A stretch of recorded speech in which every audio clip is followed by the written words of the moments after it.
bullies shamed the janitor's daughter until they got exactly what they deserved. "You missed a spot, janitor's kid," Dylan sneered, knocking over a trash can as laughter echoed through the hall. "Don't worry, Ava," he smirked. "Your mom can clean it up. It's what she's paid for, right?" The cafeteria roared when he poured milk at her feet. "Oops, guess your mom's on mop duty again." At just 12 years old, Ava Peterson, small, quiet, and invisible, was already marked as the outcast.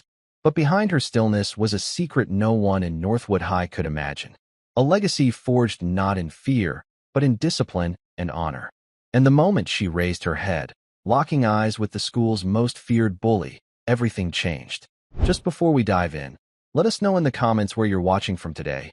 We love seeing how far these stories reach.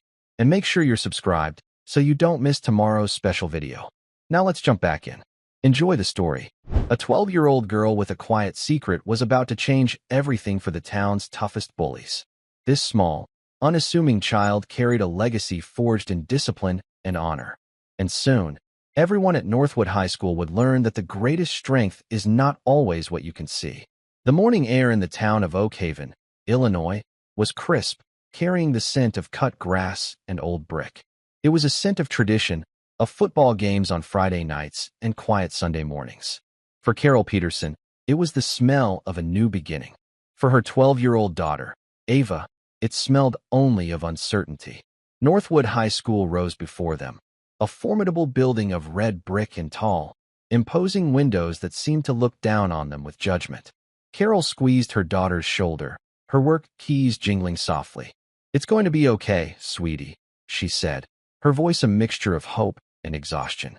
"It's a good school. You'll make friends." Ava looked from her mother's worn hands to the massive school doors. She was small for her age, a slip of a girl with fine, blonde hair tied back in a simple ponytail. Her eyes, a startlingly clear blue, took in everything with a quiet, watchful intensity that was unusual for a child. At 12, she was entering a world of teenagers, a middle schooler granted early entry into the high school due to district rezoning. She was already an outsider by age alone. Her mother's new job made it worse. Carol wasn't a teacher or an administrator. She was the new janitor. "I know, Mom," Ava said, her voice barely a whisper. She clutched the strap of her backpack, a hand-me-down from a cousin. Inside, her books were neatly arranged, but a small, worn photograph was tucked into the front pocket.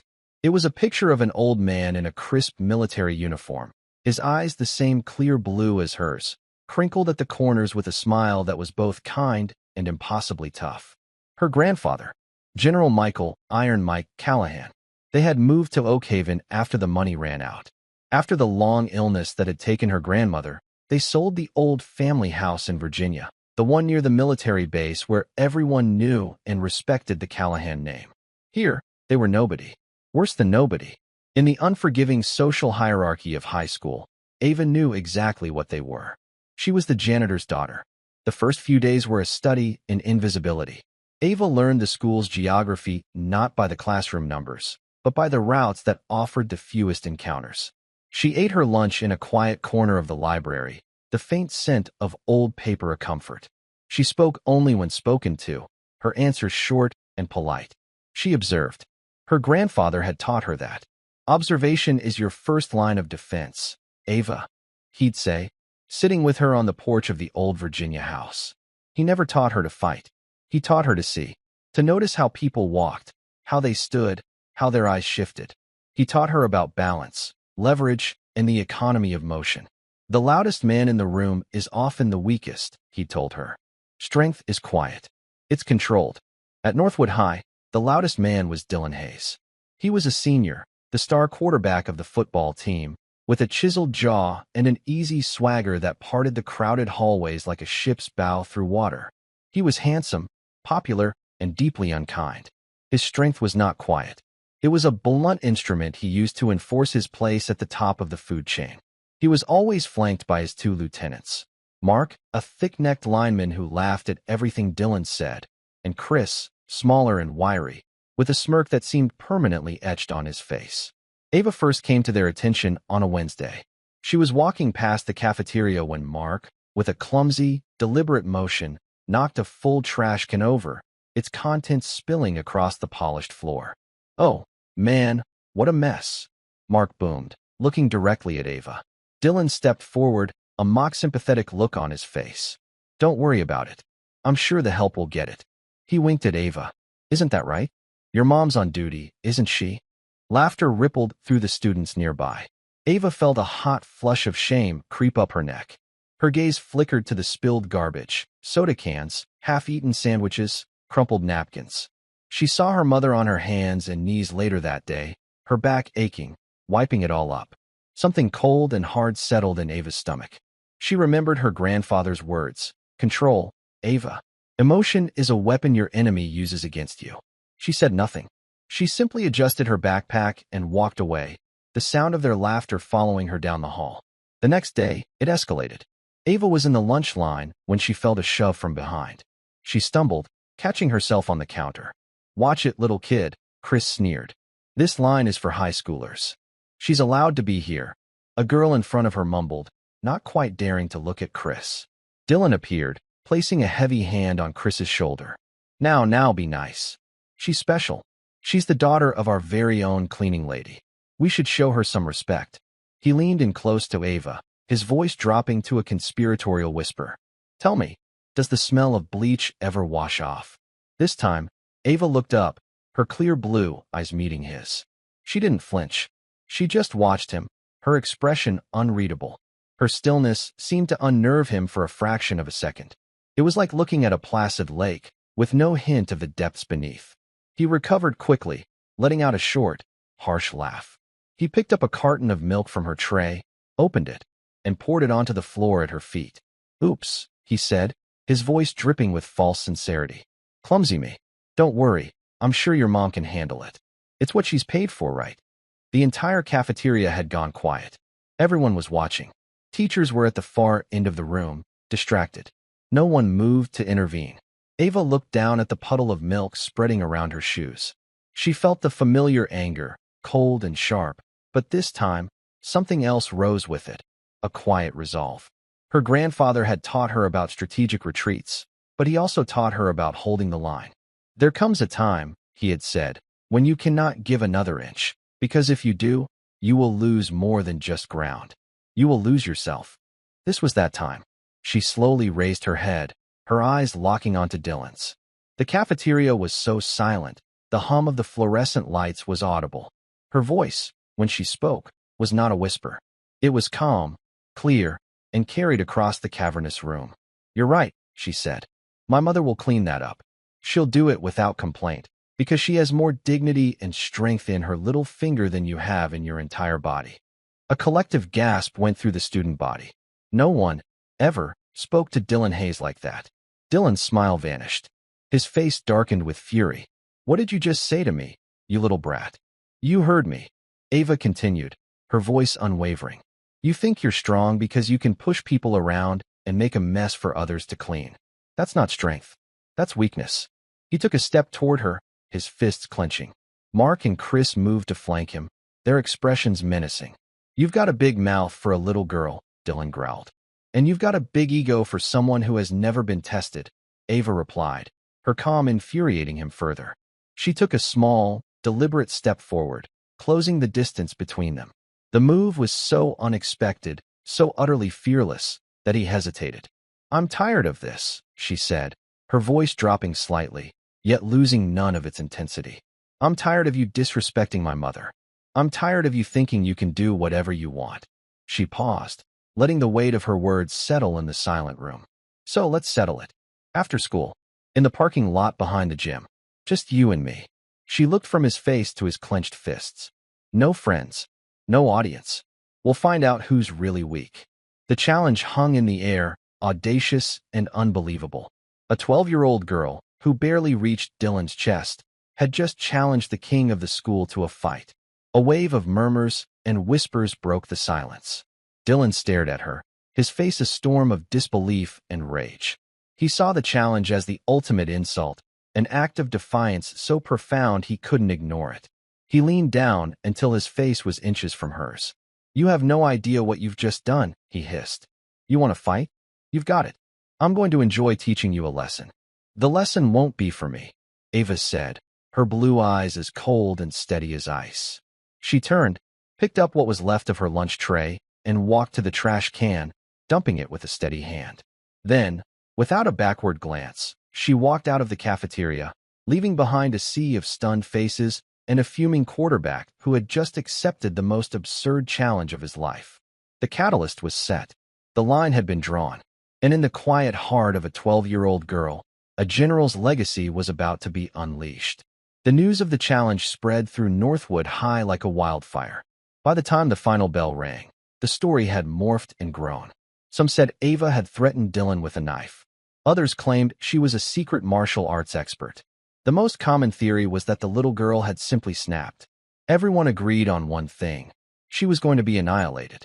Ava spent her last class, history, in a state of calm focus. While the teacher lectured about ancient civilizations, Ava was running through different scenarios in her head. She cataloged Dylan's physical attributes from her observations. He was about 6 feet tall, maybe 180 pounds, all muscle. He was right-handed and favored his right side when moving, a common trait for quarterbacks. His aggression was his main weapon, but it was also his greatest weakness. He was a creature of impulse, not strategy. Her grandfather's voice echoed in her mind. Never fight angry, Ava. Anger is a flood. It drowns thought. Your mind must be like a quiet pond. See the ripples. Understand what causes them. Then, and only then, you act. As she walked out of the school, she saw her mother at the far end of the main hallway, pushing a large yellow cleaning cart. Carol looked up and gave her a small, worried wave. Ava knew her mother had heard the rumors. The whole school was buzzing. She gave her mom a reassuring nod, trying to convey a confidence she only partly felt. The weight of her promise, to settle this, was heavy, but the weight of the disrespect shown to her mother was heavier. The parking lot behind the gym was deserted, just as she'd hoped. The long shadows of the afternoon stretched across the cracked asphalt. A cool breeze rustled the leaves of the oak trees bordering the lot. It was a peaceful scene, a stark contrast to the violence that was promised. Dylan was already there. To Ava's surprise and relief, he had kept his word. He was alone. He had taken off his Letterman jacket and thrown it on the ground. He stood in a t-shirt and jeans, his arms crossed over his muscular chest. He looked like a predator waiting for its prey. "I'm surprised you showed up," he sneered as she approached. "I figured you'd run home crying to your mommy." Ava stopped about 10 feet away from him, placing her backpack neatly on the ground. She didn't rise to the bait. "I said I'd be here." "Big mistake," he said, uncrossing his arms and rolling his shoulders. "I'm going to make this quick. And I want you to remember this pain every time you even think about looking at me again." He moved first, just as she predicted. He didn't circle or strategize. He charged. It was a pure explosion of rage and power, a football player's tackle aimed at a small, stationary target. He intended to slam her into the ground and end it in seconds. For an outside observer, it would have looked like an impending tragedy. For Ava, it was a simple equation of physics. Mass times velocity, a straight line of attack, a predictable trajectory. She did not retreat. She did not brace for impact. At the very last second, as his hands were reaching for her, she took one small, precise step to her left. It was a simple, almost elegant movement. Dylan, committed to his forward momentum, suddenly found his target gone. He plunged past her, his arms grabbing at empty air. As he passed, Ava pivoted. She didn't use her fist. She used her open palm. She struck the back of his right knee, a technique her grandfather called a tendon strike. It wasn't about power, it was about precision. The blow was sharp and perfectly placed. Dylan's right leg buckled instantly. The supporting muscles and tendons, taken completely by surprise, gave way. He let out a grunt of shock and pain, his forward charge turning into a stumbling, uncontrolled fall. He crashed to the asphalt, scraping his hands and the knee of his jeans. He twisted around, his face a mask of confusion and fury. "What the?" "You lead with your right side," Ava said, her voice even. She hadn't even broken a sweat. She stood calmly, watching him. "You put all your weight on your front foot. It leaves you off balance." The explanation only enraged him more. He scrambled to his feet, his knees screaming in protest. The surprise was gone, replaced by a cold, murderous intent. "You got lucky," he snarled. "That's not going to happen again." This time, he came at her more cautiously, but the anger was still there, clouding his judgment. He threw a wild, looping punch with his right hand, aiming for her head. It was a haymaker, powerful enough to knock a grown man out. Ava saw it coming a mile away. His shoulders telegraphed the move. His eyes were fixed on the target. She didn't duck under it or jump back. She moved into it. She stepped forward, inside the arc of his punch, so that his arm swung harmlessly behind her. Now she was too close for him to hit her effectively. She was standing right against his chest. Before he could react, to grab her or push her away, she acted. She drove the heel of her hand upward, under his chin. Her other hand simultaneously went to the small of his back, pushing forward. It was a perfect application of leverage. His head was forced back, and his spine was forced to arch. His center of gravity was completely compromised. For a terrifying second, he was balanced on his heels, his body forming an unnatural backward C. Then, gravity took over. He fell backward with a heavy thud that knocked the wind out of him. His head hit the pavement, not hard enough to cause serious injury, but enough to daze him, to send a jarring shock through his skull. Stars exploded behind his eyes. He lay there, gasping for breath, the world spinning. He couldn't understand what was happening. This tiny girl moved like smoke. She didn't hit him with power, but with a kind of surgical precision that took his own strength and used it as a weapon against him. Ava stood over him, her shadow falling across his face. There was no triumph in her eyes, no anger. There was only a quiet sadness. "It's over, Dylan," she said softly. He tried to push himself up, but his body wouldn't obey. His knee throbbed, his head swam, and his pride was shattered into a million pieces. He looked up at her, at this impossible child, and for the first time, he felt a sliver of fear. Who are you?" he choked out.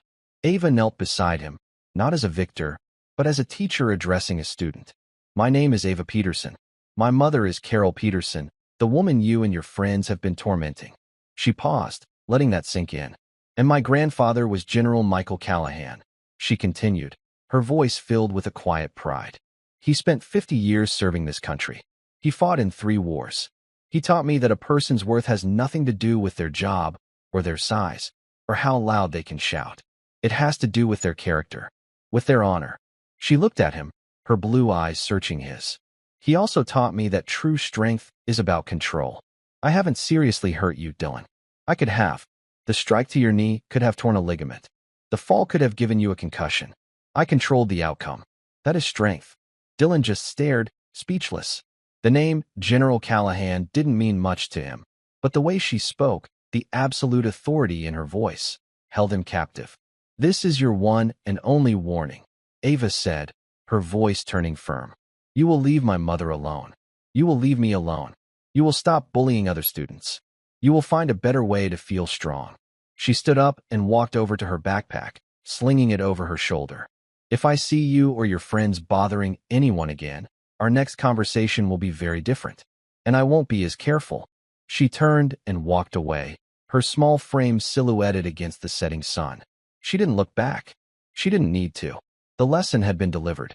Dylan lay on the cold asphalt for a long time, the physical pain in his knee and head slowly being replaced by a deeper, more profound ache. He had been utterly and completely defeated. Not by fists, not by rage, but by a quiet, controlled precision he couldn't even begin to comprehend. The king of Northwood High had been dethroned by a 12-year-old girl in an empty parking lot, and the foundation of his entire world had crumbled beneath him. The silence in the aftermath of the confrontation was more potent than any rumor. Dylan didn't tell anyone what happened. He couldn't. How could he explain that a girl half his size had dismantled him in under a minute without throwing a single punch? He limped into school the next day, blaming a pulled muscle from football practice. He was sullen and withdrawn. When his friends, Mark and Chris, tried to joke about the little janitor's kid, he shot them a look so venomous they immediately fell silent. Ava, for her part, returned to her quiet routine. But something had changed. The space around her in the hallways seemed to widen slightly. Students would watch her, their eyes filled with a mixture of awe and confusion. They didn't know what had happened, but they knew that Dylan Hayes, the untouchable titan of their school, was now avoiding a 12-year-old girl. The power dynamic of Northwood High had been fractured, and no one knew what would come next. The story, however, did not stay buried. A teacher, Mr. Albright, a history teacher who was also a veteran, had seen the end of the confrontation from his classroom window. He hadn't seen the fight itself, but he had seen Dylan on the ground and Ava walking away. He also heard her mention her grandfather's name. General Michael "Iron Mike" Callahan was a legend in military circles, a figure of immense respect. Curiosity piqued, Mr. Albright did some research. He confirmed that Carol Peterson was indeed General Callahan's daughter-in-law, and Ava was his only grandchild. The next day, he asked Ava to stay after class. "Ava," he began gently, "I don't want to pry, but I overheard you mention your grandfather's name yesterday. Was that General Michael Callahan?" Ava nodded, her guard slightly up. "Yes, sir." Mr. Albright leaned back in his chair, a look of deep admiration on his face. "I served for 10 years. Your grandfather, he was a hero.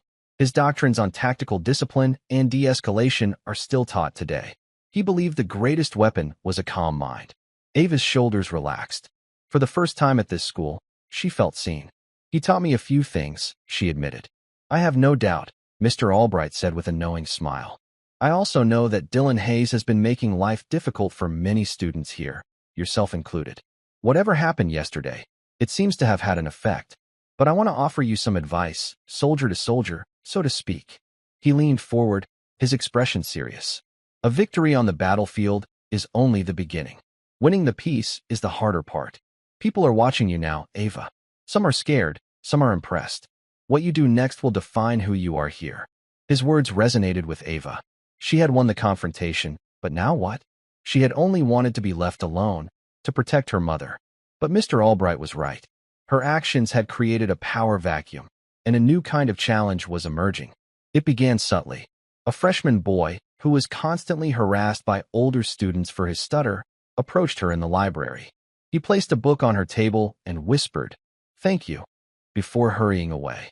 A girl who was often the target of mean-spirited gossip about her clothes gave Ava a small, shy smile in the hallway.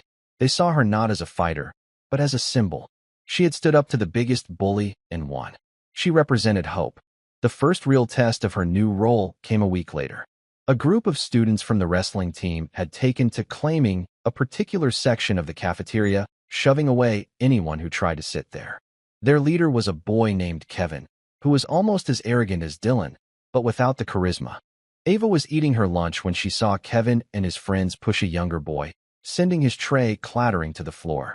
The boy, mortified, scrambled to pick up the mess as Kevin's group laughed. It was a scene painfully similar to the one that had started it all. Ava felt a familiar stirring of anger, but she tempered it with her grandfather's wisdom. Assess the situation. What is the objective? The objective was not to fight Kevin. It was to stop the bullying and restore order. She finished her lunch, packed her bag, and walked over to the table. Kevin and his friends tensed as she approached. "This is our table, kid. Get lost," one of them grunted. Ava ignored him and spoke directly to Kevin, her voice quiet but firm. "You have a lot of strength, all of you," she said, gesturing to the group. "You could use it to be the best wrestling team in the state. Or you can use it to push around kids who are smaller than you." Kevin scoffed. "And who are you to tell us what to do?" "Nobody," Ava said honestly. "But I know what it looks like when people are afraid. And I know strength that's used to create fear isn't strength at all. It's a liability." She looked him directly in the eye. Dylan Hayes thought he was strong, too. The mention of Dylan's name was like a shockwave. His defeat was still a subject of intense speculation. By invoking it, Ava wasn't threatening them. She was reminding them that the established order had changed. She was presenting them with a choice. Kevin stared at her, a conflict playing out on his face. He could escalate, try to prove he was tougher than Dylan. Or he could listen. Ava's calm, her complete lack of fear, was disarming. She wasn't challenging his strength, but his character. Finally, he looked away, a flicker of something, shame, perhaps, in his eyes. "Whatever," he muttered, turning back to his food. It wasn't an apology, but it was a concession. A small victory. Ava gave a slight nod and walked away. From that day on, while the wrestlers still sat at that table, they no longer shoved other students away. A tiny pocket of peace had been won. Mr. Albright had seen the exchange from across the cafeteria. He approached Ava later that day. "That was masterfully done, Ava," he said.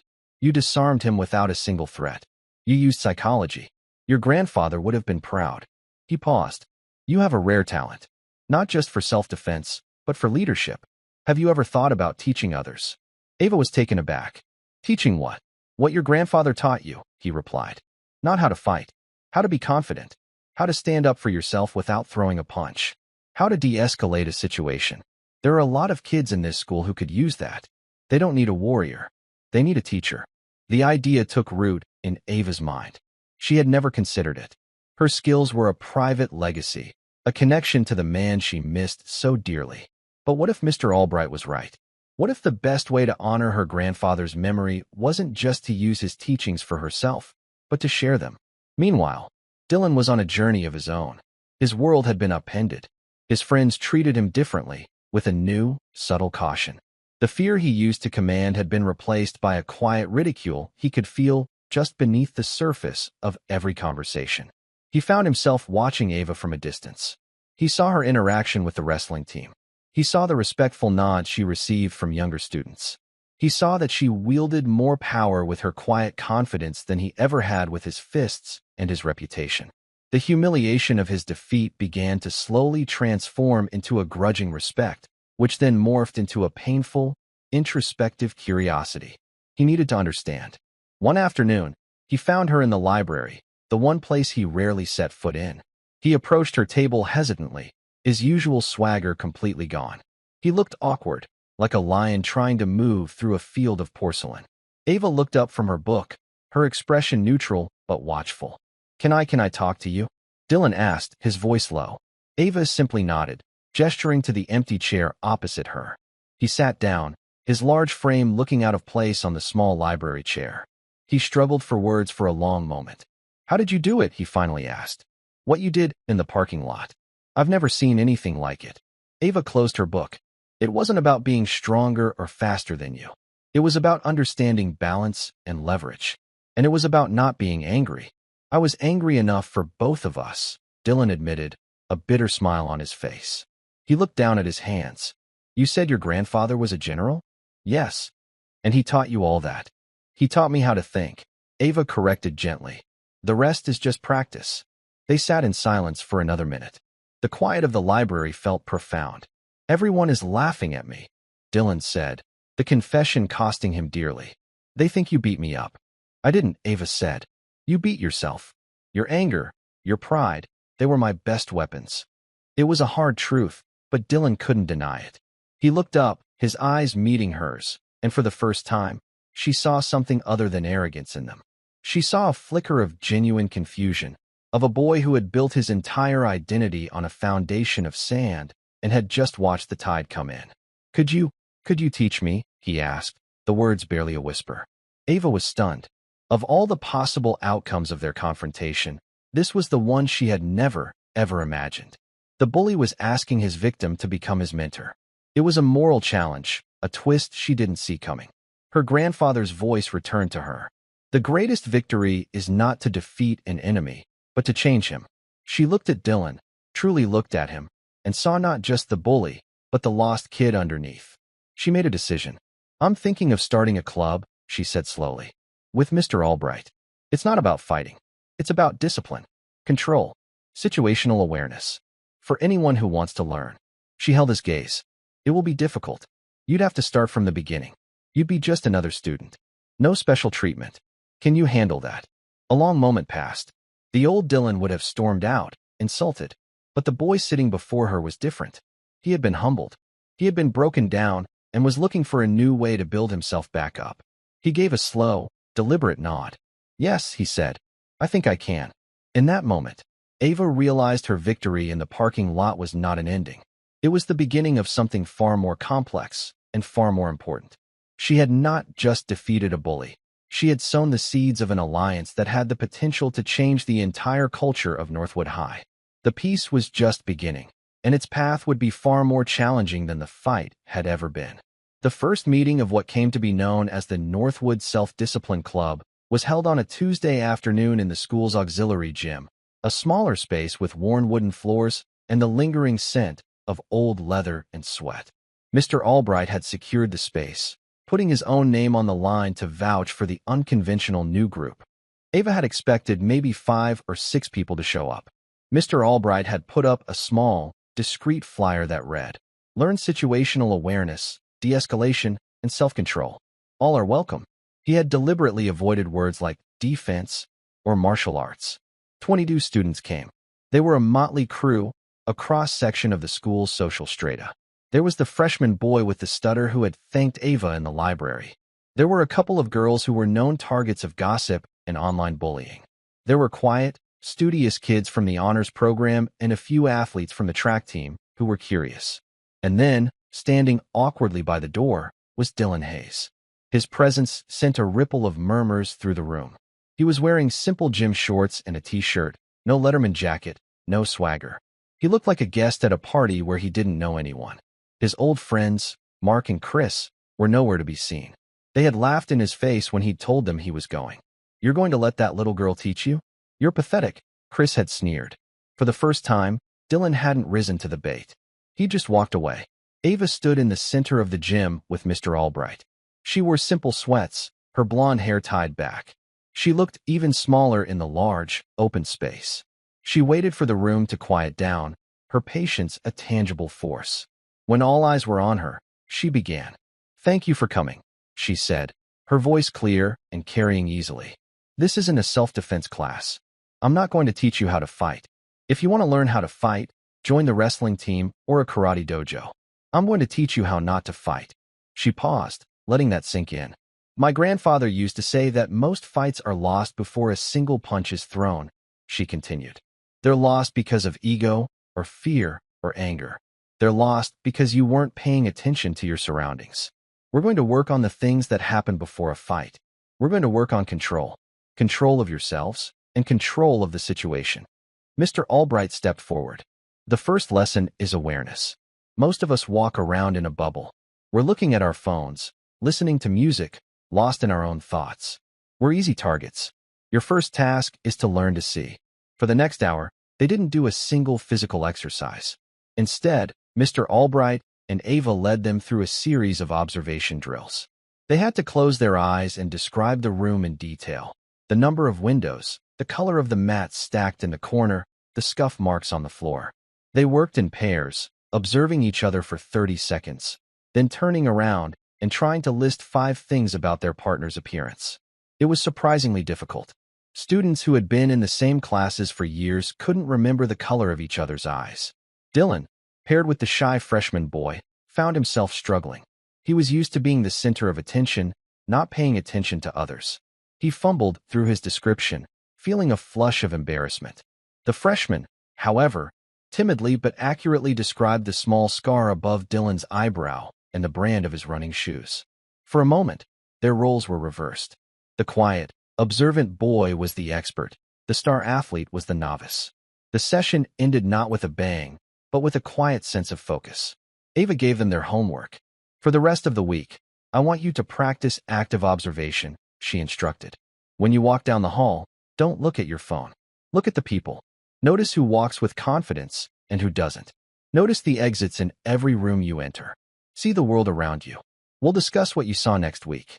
As the students filed out, many of them buzzing with a newfound energy, Dylan hung back. "That's it?"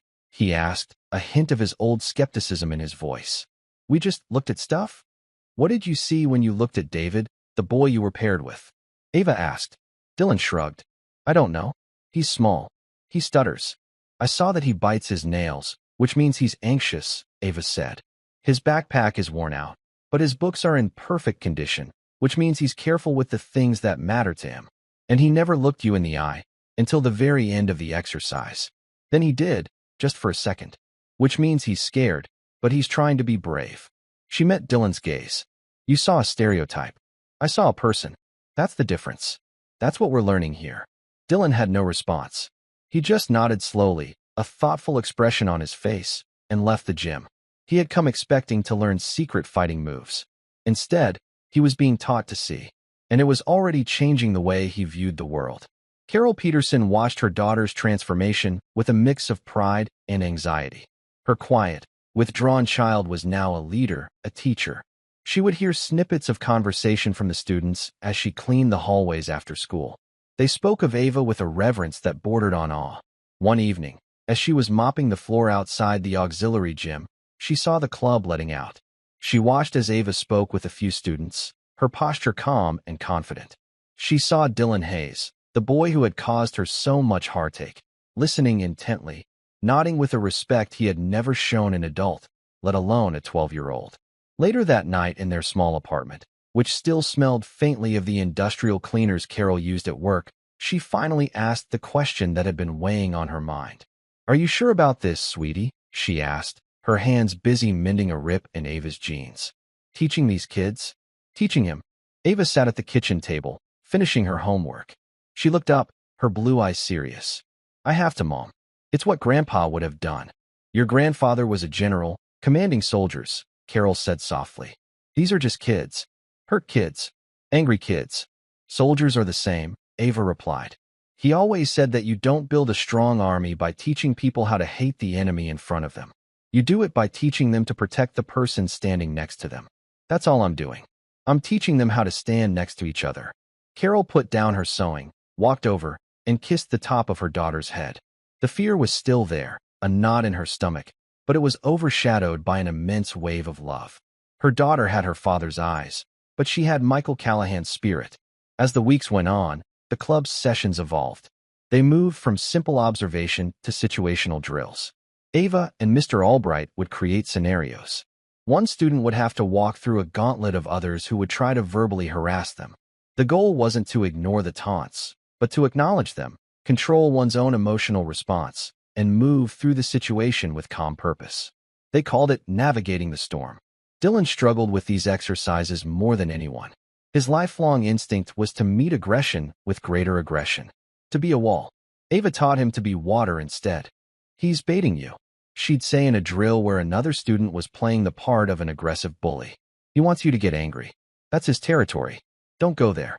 She showed him how to use centered breathing to calm his racing heart, how to use direct but non-confrontational language, and how to position his body to signal a lack of threat while still protecting his personal space. It was like learning a new language. He failed repeatedly, his frustration mounting. But for the first time in his life, he didn't quit when something got hard. The memory of his humiliation in the parking lot was a powerful motivator. He wanted to understand the strength Ava possessed, a strength that had nothing to do with the size of his muscles. His old friends, Mark and Chris, saw his change as a betrayal. They cornered him one day by his locker. "We don't get it, man," Mark said, his heavy brow furrowed in confusion. "You're the king of this school, and you're letting some little girl lead you around by the nose." "She's not leading me," Dylan said, his voice even, using the calm he'd been practicing. "She's teaching me." "Teaching you what?" "How to be a wimp," Chris sneered, shoving Dylan's shoulder. The old Dylan would have shoved back harder, escalating the confrontation in a heartbeat. The new Dylan held his ground, but he didn't retaliate. He looked at Chris, really looked at him, and saw what Ava had taught him to see. The insecurity behind the smirk, the fear of losing his position now that his leader was changing. "No," Dylan said calmly. "She's teaching me that I don't have to shove people to feel strong." He closed his locker and walked away, leaving them standing there, speechless and confused. It was a bigger victory than any fight he had ever won. He had navigated his own storm. The club's real test, however, came from outside the school walls. Oakhaven, like many small towns, had its share of troubles.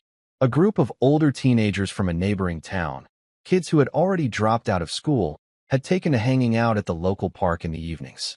They were known for causing trouble, vandalism, petty theft, and harassing anyone who crossed their path.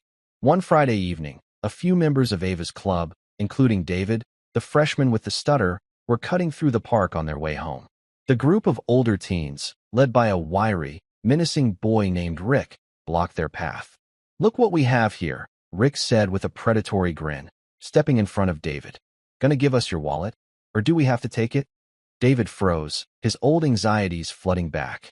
His stutter, which had been improving with his newfound confidence, returned with a vengeance. I don't want any trouble," he stammered. The other club members, two sophomore girls, stood frozen in fear. Everything they had practiced in the gym suddenly felt a million miles away. This wasn't a drill. The threat was real. But then, the training kicked in. It wasn't Ava's voice they heard in their heads, but the principles she had taught them. Awareness. Control. De-escalation. One of the girls, Sarah, took a slow, deliberate breath, just as she'd been taught. She scanned the area. She saw the path Rick's group was blocking. She saw another path leading out of the park about 30 yards to their left. She saw the streetlights and the houses beyond them. They were not completely isolated. That was crucial information. She stepped forward slightly, not to confront Rick, but to stand beside David, a small gesture of solidarity. "We were just heading home," she said, her voice trembling slightly but clear. She didn't challenge Rick, she just stated a fact. Rick turned his attention to her. "Nobody's going anywhere until we get what we want." He took a step toward her. At that moment, a new voice cut through the tension. "I don't think you do." Everyone turned. Dylan Hayes was standing at the edge of the park, his gym bag slung over his shoulder. He had been on his way home from a workout and had seen the confrontation unfolding. Rick's group eyed him warily. Dylan was bigger than all of them, a known football star. He was an intimidating presence.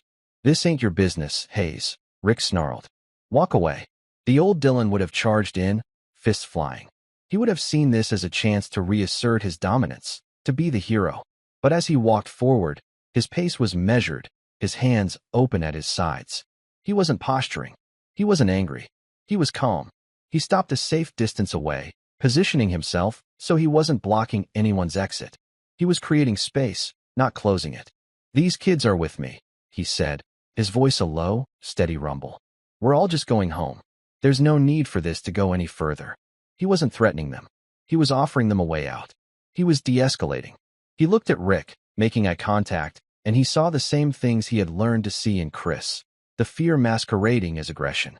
"Look, man," Dylan said, his tone shifting, becoming almost conversational. "It's Friday night. We all have better things to do than this. Let us walk, and we all go on with our night. No harm, no foul." Rick was caught off guard. He had expected a fight, a challenge to his authority. He didn't know how to respond to this calm, reasonable approach, especially coming from someone who could clearly handle himself physically. His own group started to look uncertain, glancing at each other. The thrill of the confrontation was draining away, replaced by an awkward tension. Dylan's presence, combined with the unexpected lack of aggression, had completely changed the dynamic. He had taken control of the situation without raising his voice or his fists. Rick hesitated for another long moment, his ego warring with his common sense. Finally, he spat on the ground. "Whatever. They're not worth it anyway." He and his group backed off, melting back into the shadows of the park. For a moment, everyone was silent, the adrenaline slowly receding. David looked at Dylan, his eyes wide with gratitude and awe. You saved us." Dylan shook his head, a small, unfamiliar smile on his face. "No," he said, looking at Sarah and the other girl. "You saved yourselves. You stayed calm. You didn't panic. I just showed up at the end." He turned and looked back into the dark park. He understood now. The real power wasn't in the punch you threw. It was in the one you didn't have to. He had won a bigger victory that night than any he had ever achieved on the football field, and he hadn't laid a hand on anyone. He had won the peace.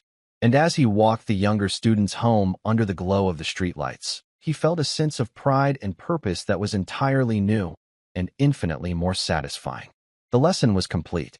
The story of what happened in the park spread even faster than the story of the parking lot confrontation. This time, however, the narrative was different. It wasn't a story of a mysterious takedown. It was a public demonstration of a new kind of strength. Dylan Hayes, the former tyrant, had become a protector, and he had done it without violence. This single event solidified the club's reputation. It was no longer seen as a quirky group run by a strange little girl. It became a symbol of a changing tide at Northwood High. Membership swelled. Athletes, honor students, and kids from every social circle started showing up on Tuesdays. They weren't just coming to learn self-defense. They were coming to be part of the new culture that was taking root, a culture of mutual respect and quiet confidence. The school itself began to transform. The ambient level of aggression in the hallways seemed to drop. Fights became rarer. Teachers noticed students were more focused in class, more willing to speak up, more supportive of one another. Mr. Albright started incorporating the club's principles into his history lessons, discussing the psychology of conflict in ancient Rome or the de-escalation tactics used by great diplomats. He called it living history. Dylan, once the enforcer of a brutal social hierarchy, became its unlikely guardian of peace. He would see a situation brewing in the cafeteria, a group of older kids intimidating a freshman, and he would simply walk over and stand there. His calm, watchful presence was usually enough to defuse the tension. He never had to say a word. He had learned from Ava that the loudest man in the room was the weakest, and now he was embracing the power of silence. He was a different person. He started studying, bringing his grades up. He quit the football team at the end of the season, telling the shocked coach that he wanted to focus on his future. He wasn't sure what that future was, but he knew it didn't involve running over people, on or off the field. Ava remained the quiet center of it all. She never sought the spotlight. During club meetings, she would often let senior members, like Dylan or Sarah, lead the drills. She was the architect, the strategist, content to watch the structure she had designed grow stronger. She had found her place, not by trying to fit in, but by creating a space where everyone else could. She and her mother were no longer just the janitor and her daughter. They were integral parts of the Northwood community. Carol would often find small gifts left for her on her cleaning card: an apple, a flower, a thank you note. The disrespect that had once been a daily torment had vanished completely. But such a profound change could not go unnoticed, and not all attention was positive. Rumors began to circulate among the parents and the school board. Divorced from context, the stories sounded alarming. They heard about a fight club run by a middle schooler. They heard that the former school bully, Dylan Hayes, was her second in command. They heard that students were being taught military techniques. The concern was spearheaded by a school board member named Mrs. Jennings, a stern woman who believed discipline was the sole purview of adults, and that any student-led group was a recipe for disaster. She saw the world in black and white, and to her, a club that involved any form of physical confrontation was a liability waiting to happen. She called an emergency meeting of the Parent-Teacher Association with the club's future on the agenda. The motion was simple: to immediately and permanently disband the Northwood Self-Discipline Club. Mr. Albright was summoned to the principal's office. He found Principal Thompson looking grim, with Mrs. Jennings sitting stiffly in the chair opposite his desk. "Frank, I've supported this club of yours," the principal began, his voice heavy. "I've seen the positive effects, but the board is getting immense pressure. Parents are worried." Mrs. Jennings has compiled a dossier. Mrs. Jennings slid a thick folder across the desk. "This club, run by a 12-year-old and a reformed bully, is a powder keg," she stated, her voice sharp and accusatory. "It teaches violence. It encourages vigilantism. We have a zero-tolerance policy for fighting at this school, and you are running a class on the subject. It must be shut down before a child gets seriously hurt and the school is sued for negligence." "With all due respect, Mrs. Jennings, you are fundamentally mistaken about what we teach," Mr. Albright countered, his voice firm but respectful. "We teach the opposite of violence. We teach control, awareness, and de-escalation. We have reduced the number of incidents at this school by nearly 60% in 3 months." "Anecdotal evidence," Mrs. Jennings snapped. "The risk is unacceptable. The board will be voting on this at the public meeting next Thursday. I suggest you and your little leader prepare for the inevitable." The news hit the club like a physical blow. The space they had built, the community they had forged, was under threat. Their first instinct was anger. They felt misunderstood, unfairly judged. "We should protest," one student shouted at their next meeting. "We should show them what we can do," said another. The gym buzzed with indignant energy. It was a storm, the very kind they had trained to navigate. Ava let them vent. She stood quietly, listening, her expression unreadable. Dylan stood beside her, his jaw tight with a familiar, old anger.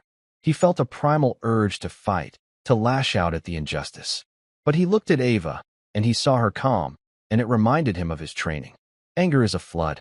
It drowns thought. When the room finally quieted down, all eyes turned to Ava. "They're afraid," she said simply. "Mrs. Jennings, the parents, they're afraid of what they don't understand. If we protest, if we get angry, we will only prove them right. We will look like the violent kids they think we are. So what do? Just let them shut us down?" Sarah asked, her voice laced with despair. "No," Ava said. "We don't tell them what we do. We show them." She looked around the room, meeting the eyes of every student. "We will attend the school board meeting. and we will give them a demonstration, not of fighting, of control, of awareness, of discipline. A new energy filled the room, replacing anger with purpose. This was their final test. It wouldn't be in a parking lot or a park. It would be in a brightly lit auditorium, in front of the adults who held their fate in their hands. They would have to win the peace. The night of the school board meeting, the auditorium was packed. Parents, teachers, and students filled the seats. Mrs. Jennings sat with the other board members on the stage, a look of grim satisfaction on her face. She had the votes. This was a formality. The agenda item was announced. A vote on the immediate dissolution of the unsanctioned self-discipline club. Mrs. Jennings spoke first, laying out her case with cold precision. She used inflammatory language, talking about the dangers of amateur martial arts, the psychological risks of putting a known bully in a position of power, and the irresponsibility of allowing a mere child to instruct other students. When she finished, there was a tense silence. The principal then called on Mr. Albright to speak.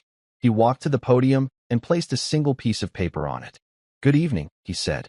"I could stand here and give you statistics about reduced detentions and fewer fights. I could give you testimonials from teachers about the improved atmosphere in our school. But I don't believe that's what's needed tonight. The core of this issue, as Mrs. Jennings has pointed out, is a lack of understanding." He turned to the board.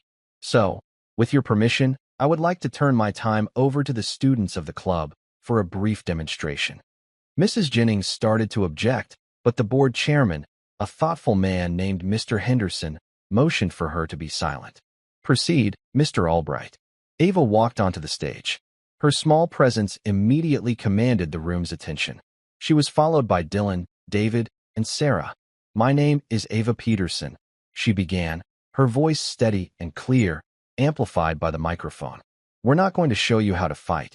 We're going to show you how we think." For the next 15 minutes, they recreated the exercises from the club. They started with the observation drills. Sarah stood with her back to the audience, and Ava asked them to shout out questions. What color are her shoes? Is she wearing a watch? The audience, like the students on their first day, fumbled. Sarah then turned around, and David, with a new, clear voice, described 5 precise details about a man in the 3rd row, down to the brand of his pen. The point was made. They were learning to see. Then came the de-escalation drill. Dylan stood in the middle of the stage. "I need a volunteer," Ava said, "someone who can pretend to be very angry and aggressive."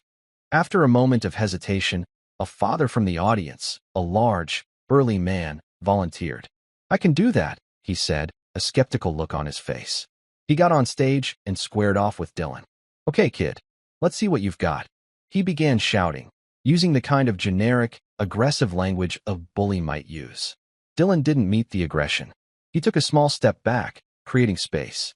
He kept his hands open, non-threatening. He made eye contact, but he didn't glare. He just listened. When the man paused to take a breath, Dylan spoke, his voice low and calm. "I hear that you're angry. I'm not looking for a problem. I just want to understand." The man was thrown off. He tried to ramp up the aggression, but Dylan refused to take the bait. He kept his center, breathed, and responded with calm, non-confrontational language. He was a rock in the middle of a storm, and the man's artificial rage began to feel ridiculous, even to himself. After another minute, he just stopped, shaking his head in disbelief. I don't know what to do," the man admitted with a chuckle. "It's impossible to stay mad at him. He won't fight back." The audience applauded. Finally, it was time for the closing argument. But it wasn't Ava or Mr. Albright who delivered it. It was Dylan. He walked to the podium, his hands trembling slightly. He looked out at the crowd, at his parents, at the faces of the students he used to torment. "My whole life," he began, his voice thick with emotion, "I thought being strong was about making people afraid of you. I was good at it. It was easy, and it made my life empty." He looked at Ava, who stood by the side of the stage, watching him with quiet pride. "This club, and this girl, taught me something different. They taught me that real strength isn't about making people afraid. It's about making them feel safe. It's not about winning fights. It's about stopping them before they ever start." "Mrs. Jennings, you're right. I was a bully, and I'm sorry for it. But this club is not what made me a bully. It's what's helping me become a better man." He stepped back from the podium. The auditorium was completely silent for a moment, and then, it erupted. The applause was thunderous, a wave of support that washed over the stage. It wasn't just for the demonstration. It was for the raw, honest courage they had just witnessed. The final speaker of the night was an unscheduled one. A woman from the back of the room walked to the podium. It was Carol Peterson. She was still in her janitor's uniform, having come straight from her shift. "I'm Ava's mother," she said, her voice soft but resolute. "I don't know about military tactics or school board policies, but I know my daughter, and I know this school. A few months ago, I came to work every day feeling invisible, feeling ashamed. My daughter felt the same way. We were the help. People looked through us." She looked at the students from the club, who were watching her with tears in their eyes. "Now, when I walk the halls, students say hello to me. They ask me how my day is. They hold doors for me. This school has become a community. It has become a kind place. That is not a liability. That is a miracle. And it's a miracle that my daughter and Mr. Albright and all these wonderful kids created. Please," she looked at the board, her voice breaking slightly, "please don't take that away." She walked back to her seat. The vote was a mere formality now. The motion to disband the club was defeated unanimously. The motion to officially recognize and fund it was passed unanimously. In the aftermath, Mrs. Jennings approached Mr. Albright and Ava. Her stern expression had softened. "I was wrong," she said simply. "I misunderstood. What you are doing here is remarkable." The story of Northwood High and its unusual club became a model for the district and then for the state. But for Ava, the greatest victory was quieter. It was in the confident way David now spoke, free of his stutter. It was in the easy friendship she now shared with Dylan. Most of all, it was in the proud, happy smile on her mother's face. One afternoon, months later, Ava found a small, unmarked box in her locker. Inside, nestled on a piece of velvet, was an old, tarnished silver medal. It was a Carnegie Medal awarded for heroism. A small, engraved plaque on the back read, "To General Michael Callahan, for courage in the face of conflict." 1968. Pinned to the velvet was a short, handwritten note. "My grandfather received this a long time ago. He said a true hero doesn't seek conflict, but has the courage to stand for peace. I think he would have wanted you to have it. DH." Ava closed the box, a lump in her throat. Her grandfather's legacy was safe. It wasn't just a memory kept in an old photograph. It was alive and well, breathing in the hallways of Northwood High, in the hearts of the students who had learned that the greatest strength, the only strength that truly mattered, was the quiet, unshakable strength of character. The janitor's daughter had cleaned up more than just the floors of the school. She had cleaned up its soul. And that's where we'll end the story for now. Whenever I share one of these, I hope it gives you a chance to step out of the everyday and just drift for a bit. I'd love to know what you were doing while listening. Maybe relaxing after work, on a late-night drive, or just winding down. Drop a line in the comments. I really do read them all. And if you want to make sure we cross paths again, hitting like and subscribing makes a huge difference. We are always trying to improve our stories, so feel free to also drop your feedback in the comment section below. Thanks for spending this time with me.